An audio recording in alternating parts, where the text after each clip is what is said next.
Hi guys, welcome back to Modifix. My name is Dan and today is a very exciting day.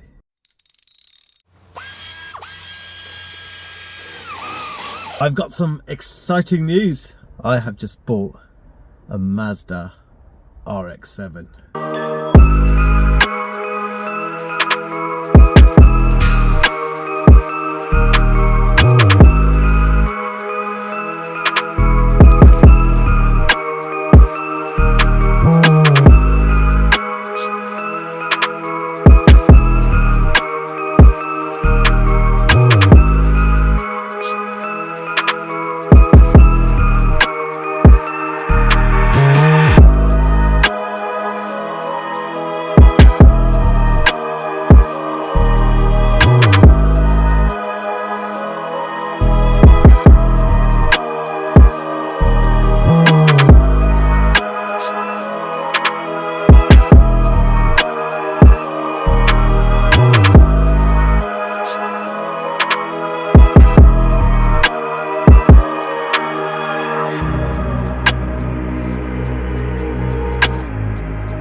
Alright guys, so this is my new Mazda Rx7. As you can see, it does need a bit of work, but then when have I ever bought a car that doesn't need any work? So the first thing that needs addressing is the paint.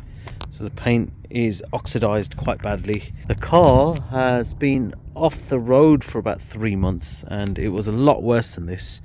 I've literally picked it up today and taken it straight to the car wash. I wish I had got a few more snaps in before I actually did this video, but there you go. 3/4 of the car are dull. So that wing, bonnet, this headlight, this wing, this door, this quarter panel.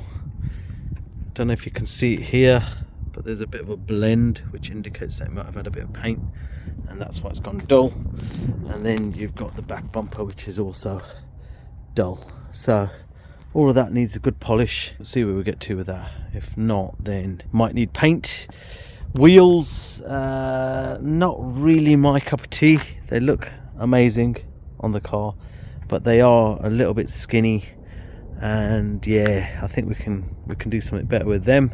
Front bumper, Velside front bumper, very nice, but I'm undecided whether I want to keep it yet. There's a little crack there in the bumper, so that needs to be repaired if I am keeping it. It has got the 99 spec front DRL lights or indicators, whatever you want to call them, which are quite nice, and then it has got this vented headlight cover. The only thing about that is the fitment is terrible, so we need to address that. The aerial is broken.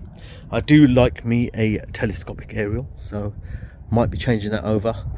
And then just general stuff like this dent here. There's quite a horrible dent there. I'll see if I can show you it.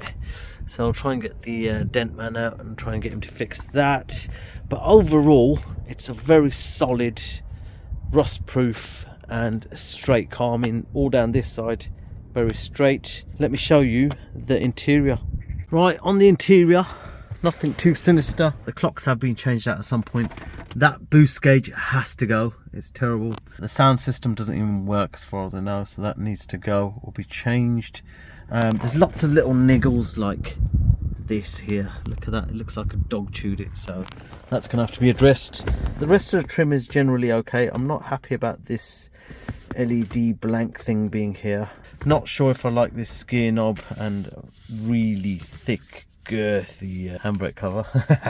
They are Sparco, so they're a decent brand. The seats need a bit of love, so a bit of conditioning, maybe a bit of dye. What we've got in the back, oh, we've got some spares in the back there. Didn't notice them, but we have got them. So this handle here is broken, so that will need attention. The general car needs a bit of a deep clean. I did just have it cleaned down the local hand car wash, and they did a decent job. There's a bit of a chip missing here, but I believe this is a bit of an aftermarket thing. The elbow rest, would you call it? I wouldn't call it an arm rest. I guess you could rest your arm on it.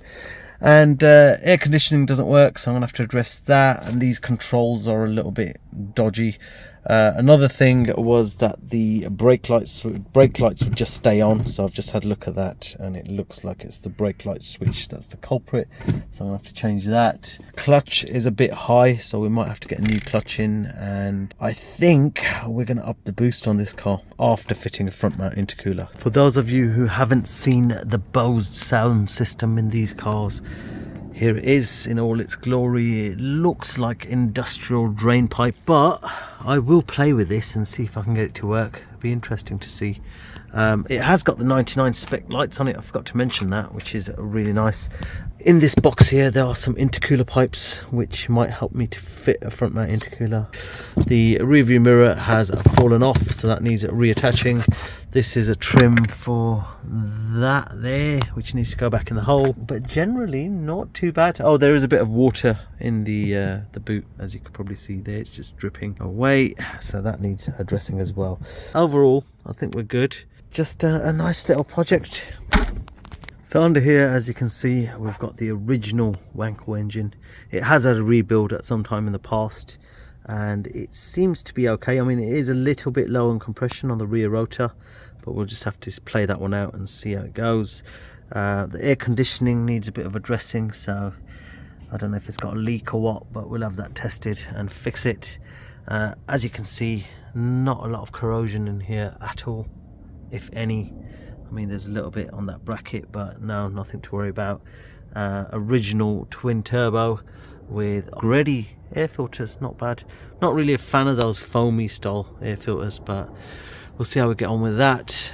Okay, the other thing I'm desperate to test is to see if I can polish this paint up. So I've got some trusty old 3M fast cutter and a little buffer on a drill. This is just a test. I want to see if it comes up. Okay, so we've got our stuff on there.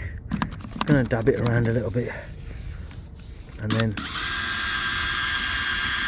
it a bit of a polish. Give me 2 minutes, guys, I'll be back with you.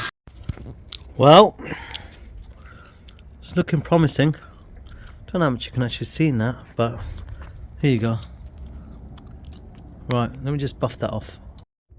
Alright guys, as you can see, that test was successful. It's not perfect by any means, it was only a test, as you can see there.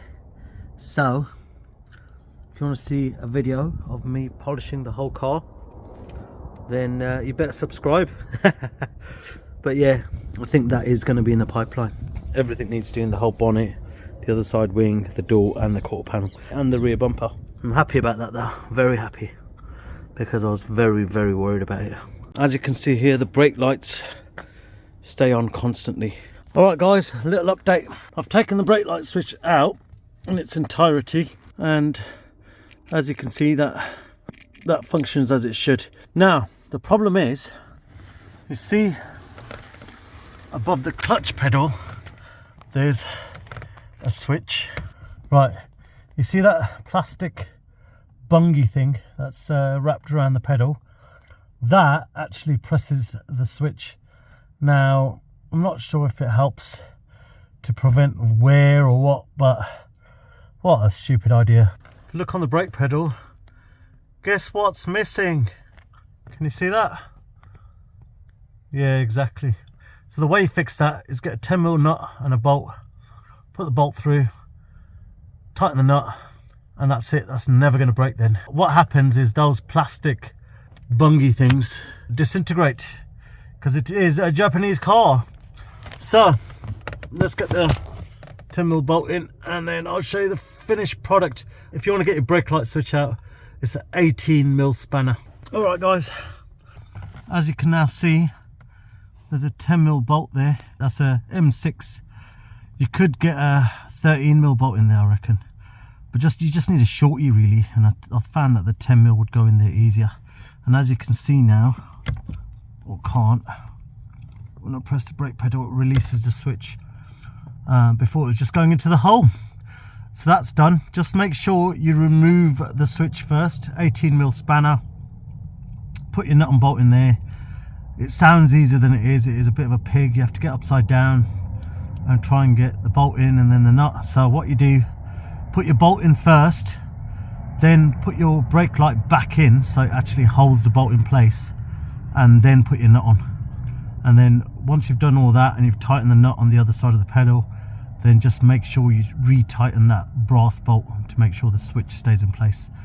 And that's a lot, guys. Tools you need for this job, don't need all of that. You just need 18mm spanner, a little screwdriver to get the little electronic clip off, your fingers to get the big clip off, 10mm nut and bolt, short ones, and then socket and ratchet just to make sure you can tighten that up, and that's 10mm. And that's your lot, guys. Hope you enjoy the video. Alright guys, and that is the first video on the Mazda Rx7. If you'd like to see more content, do subscribe to my channel, give me a thumbs up, and I'll see you in the next one. Bye for now.